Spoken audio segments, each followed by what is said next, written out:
Tough times never last but tough people do. இந்த கோட்டுக்கும் எனக்கும் வந்து ஒரு பெரிய சம்மந்தம் இருக்குது.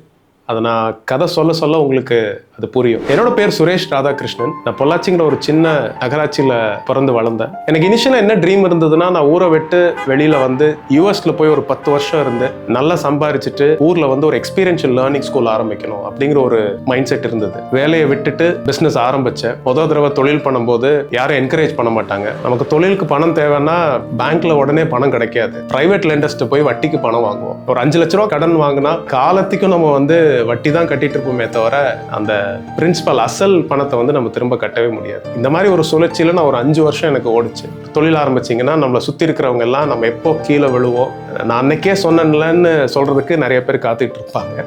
நிறைய கனவுகளோட ஒய்ஃபோட ஜுவல்ஸ் எல்லாம் பிளச் பண்ணி சிட் ஃபண்ட் எல்லாம் எடுத்து அதுக்கப்புறம் தான் அந்த பிஸ்னஸ் ஒரு ரிஸ்க்ல தான் ஆரம்பிக்கிறோம். 1.5 வருஷத்துல திரும்ப 3 கடையும் ஷட் டவுன் பண்ண வேண்டிய நிலைமை வருது. நமக்கே தோணும், நமக்கு வந்து தொழில் பண்றதுக்கு தகுதி இல்லையா, நம்ம பேசாம வேற வேலை பார்க்க போயிடலாமா அப்படின்னு நிறைய நேரம் எனக்கே தோணி இருக்கு. என்ன பண்ணணுங்கிறத விட என்ன பண்ணக்கூடாதுங்கிறது இப்ப நான் தெளிவா இருக்கேன். புது பிசினஸ் ஆரம்பிக்கும் போது யூனிக்கா பண்ணணும், யாரும் பண்ணாத விஷயத்த நான் பண்ணணும்னு முடிவெடுத்தேன். டீ வந்து எப்போ போட்டாலும் ஒரே மாதிரி டேஸ்ட்ல இருக்கணும், டீ வந்து ஃப்ரெஷ்ஷா இருக்கணும், நல்ல ஃபிளேவர்ஃபுல்லா இருக்கணும், ஆம்பியன்ஸ் வந்து நீட்டா இருக்கணும்னு முடிவெடுத்து என்னோட பிராண்டை வந்து நான் 2016 ஆரம்பிச்சேன். 500 கடைகளுக்கு மேல இந்தியா ஃபுல்லா இருக்கு. இது எதனால நடந்துச்சு அப்படின்னா 3 கீ லேர்னிங்ஸ் இதுல இருந்து.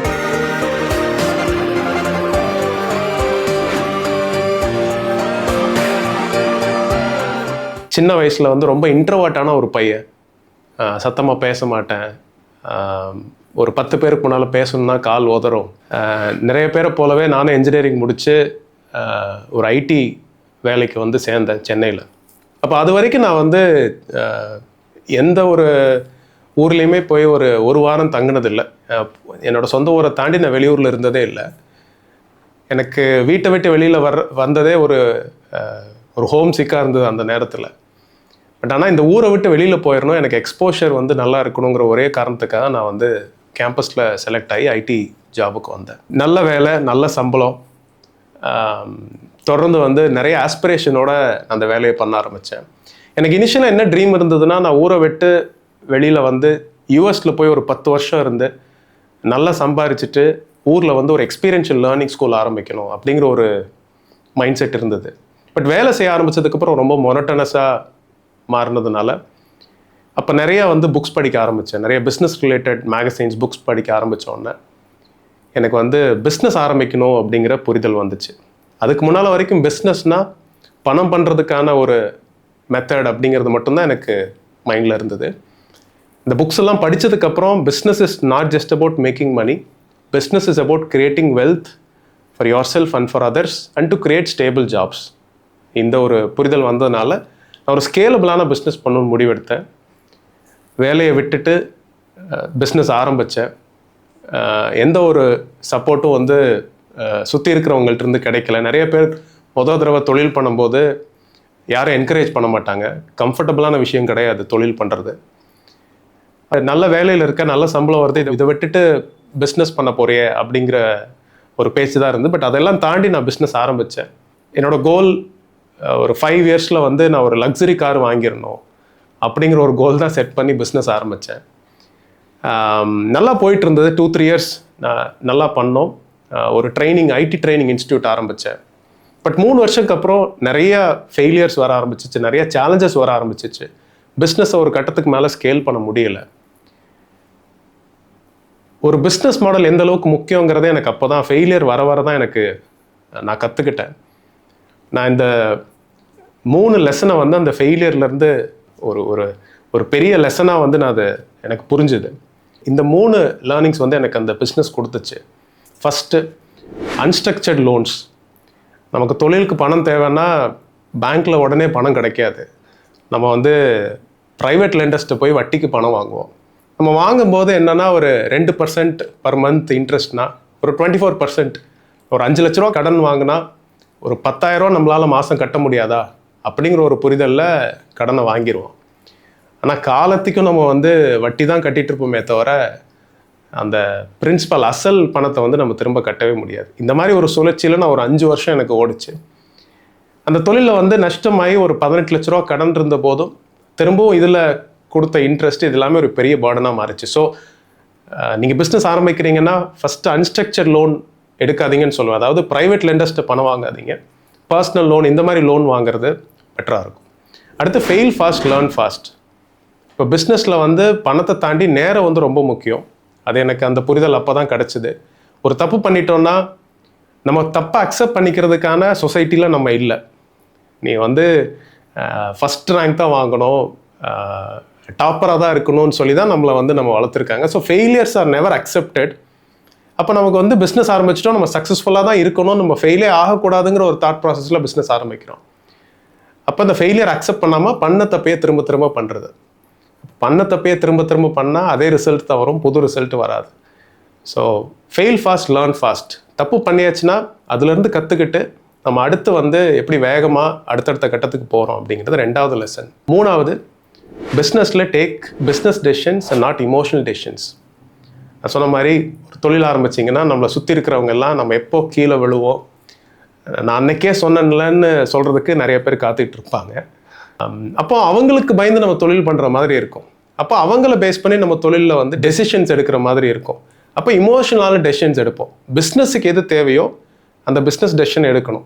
ஒன்று சரியாக போகலை அப்படின்னா அதை மாற்றிக்கிட்டு வெளியில் 1000 சொன்னாலும் நம்ம தொழிலுக்கு என்ன தேவையோ அந்த முடிவு எடுக்கணும். So never take emotional decisions in business, take business decisions. So இந்த 3ஐயும் நான் ஃபாலோ பண்ணியிருந்தேன்னா பணம் லூஸ் பண்ணதை தாண்டி 3 வருஷம் என்னோடய லைஃப்பில் வந்து சேவ் பண்ணியிருப்பேன். அது முக்கியமான லேர்னிங் என்னோடய ஃபஸ்ட் பிஸ்னஸில்.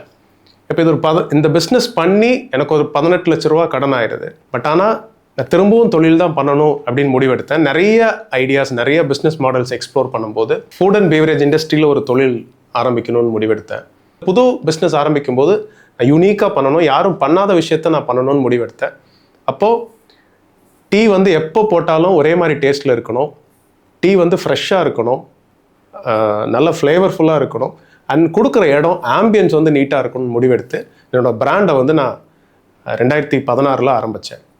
நிறைய கனவுகளோட அந்த பிராண்டை நம்ம ஏற்கனவே கடனில் இருந்தாலும் திரும்பவும் வந்து ஒய்ஃபோட ஜுவல்ஸ் எல்லாம் பிளச் பண்ணி சிட் ஃபண்டெல்லாம் எடுத்து அதுக்கப்புறம் தான் அந்த பிஸ்னஸை ஒரு ரிஸ்கில் தான் ஆரம்பிக்கிறோம். அதுலேயும் நிறைய ஃபெயிலியர்ஸ். கார்ப்பரேட் டெலிவரி மாடல் பண்ணுறோம், திரும்ப பைக் பண்ணுறோம், ஒரு 3 கடை போடுறேன். 1.5 வருஷத்தில் திரும்பவும் 3 கடையும் ஷட் டவுன் பண்ண வேண்டிய நிலைமை வருது. இப்போ நம்ம லைஃப்பில் வந்து ஃபெயிலியர் நமக்கு நடந்துகிட்டே இருக்கும்போது நம்மளை சுற்றி இருக்கிறவங்களாம் நம்மளை ஒரு ஃபெயிலியராக பார்ப்பாங்க. நமக்கே தோணும், நமக்கு வந்து தொழில் பண்ணுறதுக்கு தகுதி இல்லையா, நம்ம பேசாமல் வேறு வேலை பார்க்க போயிடலாமா அப்படின்னு நிறைய நேரம் எனக்கே தோணியிருக்கு. அப்போது ஆழ்ந்து ஒரு நாள் யோசித்தப்போ நம்ம இது வரைக்கும் நிறைய தப்பு பண்ணியிருக்கோம், என்ன பண்ணணுங்கிறத விட என்ன பண்ணக்கூடாதுங்கிறதுல இப்போ நான் தெளிவாக இருக்கேன். அப்போ என்கிட்ட பணம் இல்லை, பட் ஆனால் நல்ல ஐடியா இருக்குது, எக்ஸிக்யூட் பண்ணுறதுக்கான கேப்பபிலிட்டி இருக்குது. அப்போது when you run behind value, money will follow. But when you run behind money, money will not follow. அப்போது உங்கள்கிட்ட நல்ல ஐடியா இருக்குது, எக்ஸிக்யூஷன் கேப்பபிலிட்டி இருக்குது, உங்களை மாதிரி சூப்பராக அந்த பிஸ்னஸை பண்ண முடியாதுன்னா பணம் வந்து சேர்ந்துடும். அப்போ நான் ஒரு 100 பேர்கிட்ட போய் இந்த ஐடியாவை சொல்கிறேன். என்னோடய colleagues, ex colleagues, friends of friends, இந்த மாதிரி பண்ண போகிறேன்னு சொல்கிறேன். அதில் ஒரு 10 பேர் நான் இன்வெஸ்ட் பண்ணுறேன்னு சொல்கிறாங்க. ஒவ்வொரு கடைக்கும் இண்டிவிஜுவல் இன்வெஸ்டர் மாதிரி. அதில் ஒரு 3 பேர் ரெடியாக இன்வெஸ்ட் பண்ணுறாங்க. எனக்கு அடுத்த 1 வருஷத்தில் 10 கடை போடணுங்கிறது மட்டும்தான் கோலாக இருந்தது. ஆனால் எப்படி போடணும்னு எனக்கு தெரியாது. என்கிட்ட பணம் இருந்தான்னு கேட்டால் பணம் இல்லை, நல்ல டீம் இருந்தான்னு கேட்டால் டீம் இல்லை. ஸோ சக்ஸஸ் ஆகிறதுக்கு என்னெல்லாம் இருக்கணுமோ, என்னெல்லாம் தேவையோ அதெல்லாம் இல்லை. பட் ஒன்று மட்டும் இருந்தது, the burning desire to make it big. எப்படி போடுவேன்னு தெரியாது, ஆனால் எப்படியாவது பண்ணணும். ஸோ இந்த மாதிரி நிறைய பேர்கிட்ட போய் பேசி இன்வெஸ்ட்மெண்ட் கொண்டு வந்து ஒரு கோஃபவுண்டர் உள்ளே வந்து அதுக்கப்புறம் டீமை ஃபார்ம் பண்ணி ஒரே வருஷத்தில் 10 கடை போடலை, 4 கடை தான் போட முடிஞ்சுது. அடுத்த வருஷத்தில் திரும்பவும் 12 கடை போட முடிஞ்சுது. ஸோ 24 மாதத்தில் 16 கடை போட்டோம். ஃபாஸ்ட்டாக வந்து ஸ்கேல் பண்ணிகிட்டு இருந்தோம். 8 கடை சைன் பண்ணியிருந்தோம், 3 கடை வேலை நடந்துட்டு இருந்தது. இது வந்து 2020 மார்ச்சில். இப்போ இந்த 2020 மார்ச்சில் வந்து எல்லாத்துக்கும் தெரியும் கோவிட் வருது. ஓகே, வடிவேல் சொல்கிற மாதிரி நான் அடி வாங்காத ஏரியாவே கிடையாதுங்கிற மாதிரி அடி வாங்கியாச்சு. இப்போ தான் நான் எந்திரிச்சு நின்று ஓட ஆரம்பிக்கிறேன். அப்போ எனக்கு அது நான் நினச்சேன் 1 வாரம் தானே, லாக்டவுன் 1 வாரம் தானே, சரியாக போயிடும் அப்படின்னு நினச்சோம். எல்லாருமே அப்படி தான் நினச்சோம்ல. ஆனால் லாக்டவுன் திரும்ப எக்ஸ்டெண்ட் ஆகுது. கடை வாடகை கொடுக்கணும், சேலரிஸ் கொடுக்கணும், இதெல்லாம் நடந்துக்கிட்டே இருக்குது. ஒரு சைடு ஃபேமிலி ப்ரெஷர், ஒரு சைடு சோஷியல் மீடியா ப்ரெஷர். ஏன்னா இன்றைக்கி வந்து சொசைட்டி ப்ரெஷரை விட சோஷியல் மீடியா ப்ரெஷர் அதிகம். நீங்கள் ஏதாவது ஒன்று பாசிட்டிவாக போயிட்டு இருக்கும்போது சோஷியல் மீடியாவில் போட்டே இருந்தீங்கன்னா நெகட்டிவாக போயிட்டு இருக்கும்போது உங்களால் ஒன்றும் போட முடியாது. அது ஒரு சைடு ஒரு ப்ரெஷர். ஸோ இந்த மாதிரி ஃபெயிலியர்ஸ் சேலஞ்சஸ் தொடர்ந்து இருந்துகிட்டே இருந்தது. இப்போ இதை வந்து இந்த கோவிட் பீரியடில் வந்து என்னோடய ஒய்ஃப் கேட்டாங்க. நான் வந்து ரொம்ப காமாக வந்து இது எல்லாத்தையும் ஹேண்டில் பண்ணிகிட்டு இருந்தேன். அப்போ ஒய்ஃப் கேட்டாங்க, நம்ம வந்து நிறைய ஃபெயிலியர்ஸ் கோத்ரூ பண்ணியிருக்கோம். அப்போது ஒரு ஸ்கூல் ஆரம்பிச்சிருந்தோம், ப்ரீ ஸ்கூல் ஆரம்பித்து அதுவும் வந்து லான்ச் பண்ணணும். கரெக்டாக லாக்டவுன் போட்டாங்க. இது வரைக்கும் நம்ம வந்து தொழில் ஆரம்பித்து அதில் ஃபெயிலியர் வந்திருக்கு, அதில் சேலஞ்சஸ் வந்திருக்கு, பரவாயில்ல. பட் ஒரு தொழிலே ஆரம்பிக்கலை, அதுக்குள்ளேயே ஃபெயிலியர் வந்தாச்சு, ஆனால் ரொம்ப காமாக இருக்கே என்னென்னு. அப்போ தான் எனக்கு புரிஞ்சது, failure has become a habit. என்னைக்கு நீங்கள் அடி வாங்கி உங்கள் உடம்பு பழக்கப்பட்டுருச்சோ, உங்கள் மனசு பழக்கப்பட்டுருச்சோ, அன்றைக்கி ஃபெயிலியரையும் சக்ஸஸையும் ஒரே மாதிரி பார்க்கக்கூடிய மனப்பக்குவம் நமக்கு வந்துடும். அப்போது டைமை கில் பண்ணுறதுக்காக ஆன்லைனில் சரி நம்ம வந்து நிறைய கஷ்டப்பட்டுட்டோம். இந்த இண்டஸ்ட்ரியில் வந்து தெரியாமல் 1.5 வருஷம் டைமை தொலைச்சி 25 லட்ச ரூபா மறுபடியும் பணத்தை தொலைச்சி இது நிறைய நமக்கு நடந்துருச்சு. இந்த மாதிரி நிறைய பேர் இந்த தொழில் பண்ணணும்னு நினைக்கிறாங்க. அவங்களுக்கு நம்மளால் என்ன முடியுமோ, நம்ம என்ன கற்றுக்கிட்டோமோ அதை சொல்லிக் கொடுக்கலான்னு சொல்லி ஆன்லைனில் வெபினார் பண்ண ஆரம்பித்தேன். என்கிட்ட வந்து யாராவது ஒரு ஃபுட் பிஸ்னஸ் ஆரம்பிக்கிறதுக்கு ஆன்லைனில் ட்ரைனிங் கொடுத்தா நல்லா இருக்கும்னு சொல்லியிருந்தா நானே சிரிச்சிருந்திருப்பேன். ஆனால் நான் பண்ண ஆரம்பித்ததுக்கப்புறம் இந்தியா ஃபுல்லாக இந்த ட்ரைனிங் எடுத்துக்க ஆரம்பித்தாங்க. ஒவ்வொருத்தராக கடை போட ஆரம்பித்தாங்க, அவுட்லெட் அவங்களே ஆரம்பித்தாங்க. இது எப்படின்னா, ஒரு டீ கடை நீங்கள் ஆரம்பிக்கணும், ஆனால் உங்களுக்கு இந்த இண்டஸ்ட்ரியில் எக்ஸ்பீரியன்ஸ் இல்லை. டீ போட தெரிஞ்சால் மட்டும் பத்தாது, நல்ல லொக்கேஷனில் போடணும், நல்ல மெனுவை நீங்கள் டிசைன் பண்ணணும், நல்ல இன்டீரியரை டிசைன் பண்ணால் தான் கஸ்டமர் திரும்ப வருவாங்க, ஃபுட் காஸ்ட்டு கரெக்டாக வைக்கணும். இந்த மாதிரி நிறைய நுவான்சஸ் இருக்குது. டீ கடைக்கும் சிஸ்டம் தேவை, சாஃப்ட்வேர் பிஸ்னஸ்க்கும் சிஸ்டம் தேவை. ஸோ இதையெல்லாம் நான் சொல்லிக் கொடுக்க ஆரம்பித்ததுக்கப்புறம் என்கிட்ட நான் சொல்லிக் கொடுத்த மக்கள் நிறைய பேர் கடை போட ஆரம்பித்தாங்க, ஸ்கேல் பண்ண ஆரம்பித்தாங்க, மல்டிபிள் அவுட்லெட்ஸ் போட ஆரம்பித்தாங்க. அப்போ இது எனக்கு ஒரு பெரிய மோட்டிவேஷனாக இருந்தது. ஒரு ஆஃப்லைன் பிஸ்னஸை ஆன்லைனில் சொல்லிக் கொடுத்து, லொக்கேஷன்லேருந்து, மெனுலேருந்து, ஸ்டோர் எப்படி டிசைன் பண்ணுறது, டீ பவுடர் எங்கே வாங்குறது, காஃபி பவுடர் எங்கே வாங்குறது, இந்த மாதிரி கம்ப்ளீட்டாக ஒரு சிஸ்டம் கொடுத்ததுனால அவங்களால அவங்களோட ஓன் பிராண்டை க்ரியேட் பண்ண முடிஞ்சுது. நிறைய பிராண்ட்ஸ் வந்து ஸ்கேல் பண்ணி மல்டிபிள் அவுட்லெட்ஸ் போட ஆரம்பித்தாங்க. அப்போ தான் எனக்கு புரிஞ்சுது, நம்ம பண்ணிட்டு இருந்த ஃப்ரான்ச்சைஸ் மாடலில் நிறைய பிராண்ட்ஸ் பண்ணுறாங்க, பட் ஓன் பிராண்ட் க்ரியேட் பண்ணுறதுக்கு சப்போர்ட் பண்ணுறதுக்கான ஒரு மாடல் கிடையாது அப்படிங்கிறத ஃபோக்கஸ் பண்ணி அதுக்கப்புறம் அதில் இந்த டீ அவுட்லெட்டுக்காக நிறைய பேரை ட்ரெயின் பண்ண ஆரம்பித்தேன்.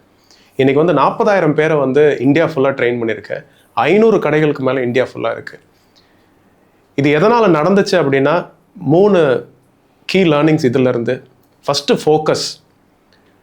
நான் இந்த இண்டஸ்ட்ரி விட்டு எப்போவோ வந்து வெளியில் போயிருந்துருக்கலாம், பட் ஆனால் ஃபோக்கஸ்டாக நான் இதை தான் பண்ணுவேங்கிற ஒரு தீர்மானமாக இருந்தது. ஏன்னா நிறைய நேரம் நமக்கு வந்து ஆப்பர்ச்சுனிட்டிஸ் நிறைய திசையிலேருந்து வரும். நமக்கு எதை எடுத்துக்கிறது எதை விடுறதுன்னு தெரியாது. பட் நம்ம எது கரெக்டாக பண்ணிகிட்டு இருக்கோமோ அதை தொடர்ந்து பண்ணணும். Focus, consistency. ஸோ கன்சிஸ்டண்ட்டாக ஒரு விஷயத்த நம்ம ஃபோக்கஸ்டாக பண்ணும்போது அதுக்கான ரிசல்ட்ஸ் வந்து கண்டிப்பாக நல்லா வரும். அண்டு வேல்யூ, நமக்கு பே பண்ணக்கூடிய கஸ்டமர்ஸ் அவங்களுக்கு வந்து மினிமம் 10 மடங்கு வேல்யூ கொடுக்கணுங்கிற மைண்டில் வச்சுட்டு நம்ம ஒரு பிஸ்னஸை பண்ணோன்னா நம்ம பிஸ்னஸ் வந்து வளர்ந்துட்டே இருக்கும். அப்படிங்கிறது வந்து இந்த 3 கீ லேர்னிங்ஸ் வந்து நான் கற்றுக்கிட்டேன். ஸோ அந்த முன்னால் சொன்ன மாதிரி tough times never last but tough people do. அப்படின்னா நம்ம ஜேர்னியில் வந்து நிறைய இக்கட்டான சூழ்நிலைகள் வரும், நிறைய டஃப் டைம்ஸ் வரும். ஆனால் அந்த டஃப் டைம்ஸ் தாண்டி நீங்கள் டஃப்பாக இருந்தீங்கன்னா கண்டிப்பாக அதையும் கடந்து போயிடுவீங்க. உங்களுக்கான ஜேர்னி நீங்கள் ரீச் பண்ணணும்னு நினைக்கிற டெஸ்டினேஷனை வந்து சூப்பராக ரீச் பண்ண முடியும். அதை தான் நான் உங்களுக்கு இன்றைக்கி ஷேர் பண்ணணும்னு நினச்சேன். Thank you so much. All the best.